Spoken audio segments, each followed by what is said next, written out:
মা, আমি শুনেছি সিঁড়ি দিয়ে হেঁটে উঠতে নেই। হেঁটে ওঠে না? তাহলে ওপরে কি করে পৌঁছবো? 3টে সিঁড়ির পর হাঁটু দিয়ে উঠবো, আর 9টা সিঁড়ির পর কোনোই। তাহলে এটাই করব। মা, তোমার বসার দরকার নেই। এখানে যে অপরাধী তার বসাটাই ঠিক হবে। ঠিক বললাম তো? শুনতে পাওনি তুমি?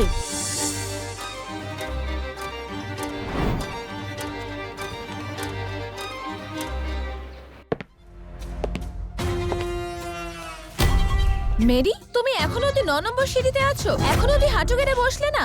তুমি কি চাইছো যে সবাই আমাদের নাস্তিক মনে করুক?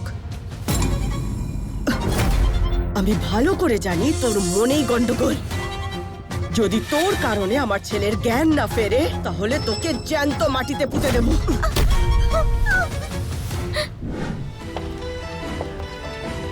আমি ওপরে গিয়ে সিঁড়ি গুনছি, সময় নষ্ট করো না জানো।